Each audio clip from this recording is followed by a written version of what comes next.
Bonjour à tous, donc nous voici pour la vidéo du week-end pour la mise à jour de l'analyse sur le Dow Jones. Alors ici je suis sur le graphique cash, donc en journalier du Dow Jones, et donc on continue donc l'analyse de cette séquence haussière-ci. Alors, donc on a toujours nos séries de gaps ouverts ici qui sont représentées. Et on en a ici un nouveau qui s'est créé donc suite à la clôture du 8 janvier et à l'ouverture donc ici du 9. Donc on a ce trou de cotation qui n'a pour l'instant pas été comblé. Donc on a toujours cette zone ici des 28 740 qui reste le premier support à toute correction. Donc si celui-ci lâche, eh bien tout simplement on peut aller rechercher les supports suivants. Donc juste pour info, celui-ci avait été comblé à ce niveau-là et celui-ci avait été comblé également. Clôture open, ok. Donc ici on est toujours dans une séquence haussière. Ce qui est intéressant de voir, c'est que donc on est sur nos plus hauts historiques. On est sur une fin de vague potentielle haussière et on a une très belle figure en chandelier japonais. Donc on a un très bel, donc c'est une couverture en nuage noir, donc on ouvre en gap haussier et on vient complètement avaler ici dans ce cas-là la bougie précédente. Donc ça c'est un signal qui sera intéressant de surveiller pour la semaine prochaine. Donc les objectifs pour une poursuite de la baisse, bien entendu, c'est d'aller venir rechercher donc dans un premier temps ces niveaux-ci, donc les 28 380, et puis successivement ici les zones des 28 250, et ainsi de suite. Donc voilà pour le cash, donc je ne vais pas insister plus sur celui-ci, je vais passer au niveau des CFD. Pardon.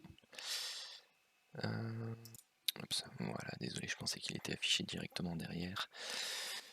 Ce sont des tests pour un robot que vous avez vu, mais il n'est pas encore opérationnel. Donc voilà, donc petit rappel ici donc de la séquence que l'on analyse pour l'instant. Donc on a cette fameuse vague 3 et on recherche la fin de la vague correctrice, la vague 4, qui peut soit avoir lieu ici, et dans ce cas-là on a le scénario alternatif que je ne privilégie pas pour le moment parce que les structures de prix actuellement ne sont pas adaptées complètement à ce type de décompte. Donc c'est un décompte qui est relativement haussier, où l'on fonctionne avec des vagues, vague 1, vague 2, vague 1, vague 2, et là on est reparti pour une séquence de vague 1, vague 2, vague 3. Donc dans ces cas-là, on doit avoir une faible correction, une nouvelle poussée, une latéralisation, une extraction par le haut. Donc c'est vraiment le scénario très haussier qui va nous emmener très très haut sur les zones comme les 36 000 par exemple.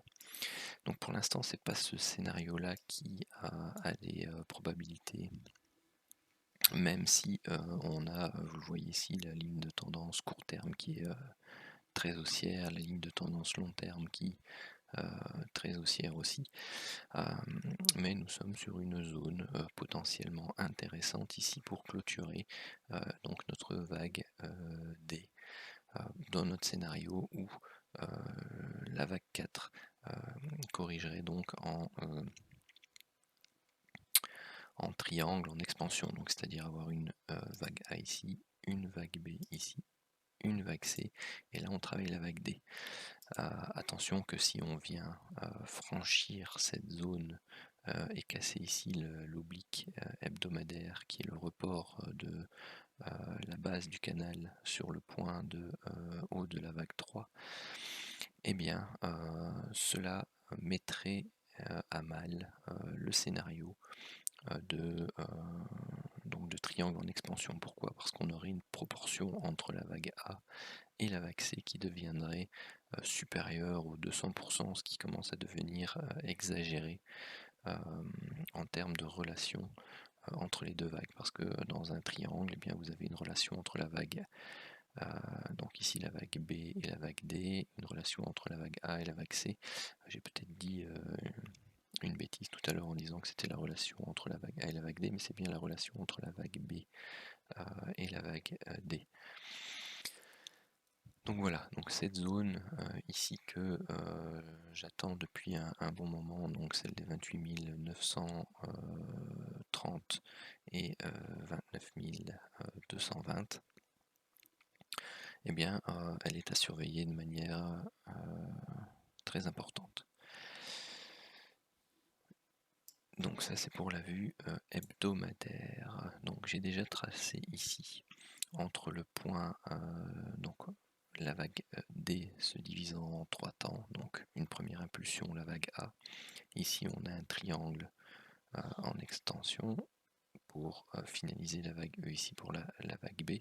Et donc depuis ce point bas là jusqu'au sommet que l'on a fait ici cette semaine, j'ai déjà pour le moment tracé un retracement Fibonacci temporaire. Temporaire pourquoi? Parce que si on vient faire un nouveau plus haut, il sera à décaler légèrement. Mais vous voyez donc qu'on est déjà venu sur une mèche retravailler la première zone des 23,6.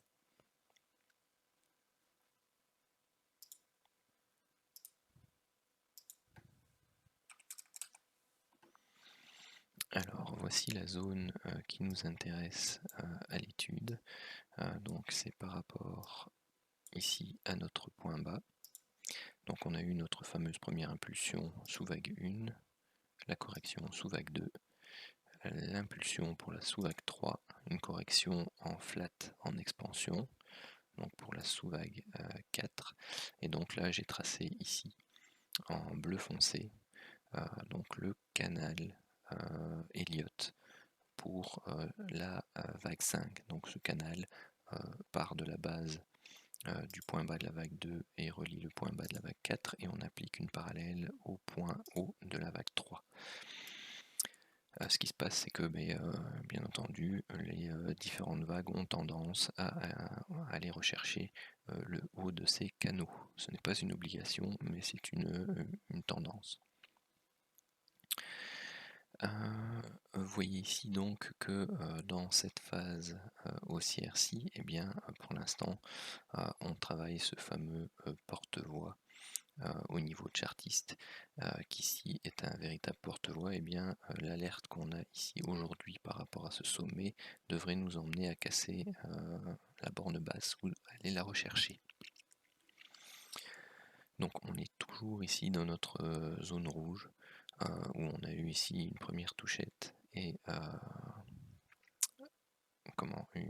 signal en chandelier japonais, donc qui était une pénétrante relativement forte, puisqu'on a pénétré plus de 50% ici de la bougie précédente. Donc on est venu corriger, on est venu toucher le bas de canal, et puis on a fortement rebondi ici avec un avalement.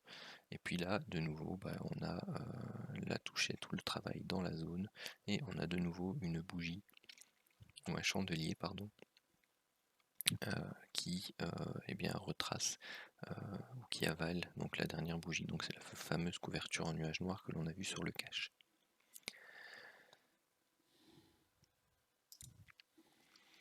Donc là je suis passé ici sur le graphique horaire. Donc vous voyez par rapport à notre sous-vague 4 ici en noir, eh bien on a eu une première impulsion, donc on a la sous-vague 1 de notre sous-vague 5 en noir ici, donc je l'ai noté en grisé, donc sous-vague 1 grisé, sa correction sous-vague 2 grisé, l'impulsion pour la sous-vague 3 grisée, ici une correction en flat avec une première vague, une deuxième vague et une troisième. Donc pour la sous-vague 4 grisée, et puis ici on a eu cette dernière impulsion que l'on corrige actuellement. Donc en termes de proportionnalité ici, j'aurais tendance à dire qu'on se trouve plutôt dans le scénario où notre vague 5 grisée ici a été réalisée, donc ce qui signifierait qu'on est censé avoir réaliser le top de notre vague D. Pourquoi? Parce qu'ici donc on a le décompte donc de la sous-vague 5 grisée pour notre sous-vague 5 noire, qui est la dernière vague d'impulsion pour créer notre vague C, donc de notre correction en 3 temps, donc petit a, petit b, petit c bleu entre parenthèses, vu précédemment, pour finaliser donc notre vague D et aller rechercher notre objectif des 21 500 points, qui est le dernier support, donc, qui était celui de la vague C, hebdomadaire entre parenthèses.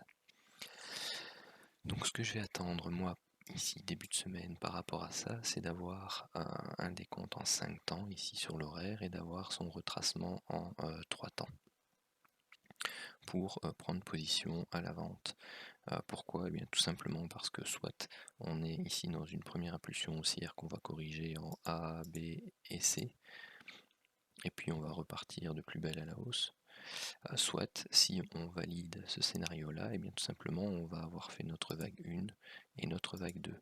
Donc dans tous les cas, qu'on soit dans un scénario haussier ou dans un scénario baissier, avoir une séquence ici baissière en 5 temps et sa correction en 3 temps, eh bien on se positionne dans tous les cas dans le sens principal du marché à court terme. Suivant l'analyse de la structure de prix faite à ce moment. Et donc ici, une belle zone de support pour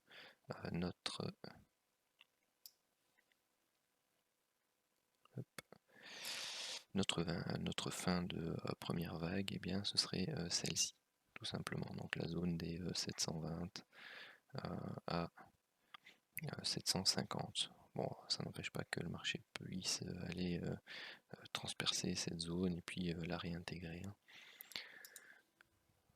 Par contre, ce qui est intéressant de tracer aussi, c'est le Fibonacci.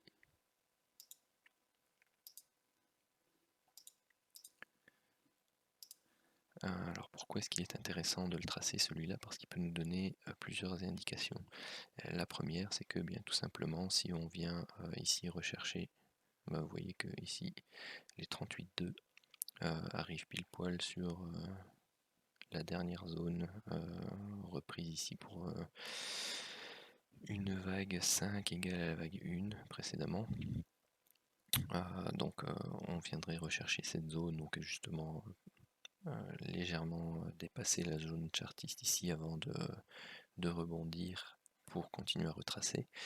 Et lorsque ça se produira, et bien tout simplement si on vient à franchir dans un premier temps les 50% puis les 61,8, et bien ce sera, si on n'a pas de réaction forte sur ces niveaux-là, ce sera un très bon signe pour une poursuite de la baisse et aller rechercher le niveau des 28 120 qui est à casser absolument pour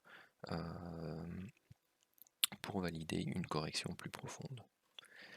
Donc voilà ce que je vais rechercher ici début de semaine. Donc c'est éventuellement une poursuite de la correction sur cette zone, une remontée jusqu'à la zone des 28 900, 930 pour ensuite repartir plus bas. Voilà, si vous avez apprécié cette analyse, n'hésitez pas à la liker, à vous abonner à la chaîne, à partager et bien tout simplement cette vidéo sur les réseaux à vos amis. Voilà, afin de tout simplement faire grossir un peu la communauté de personnes qui s'intéressent aux analyses héliotistes. Voilà, je vous souhaite une très bonne fin de week-end et puis on se voit la semaine prochaine.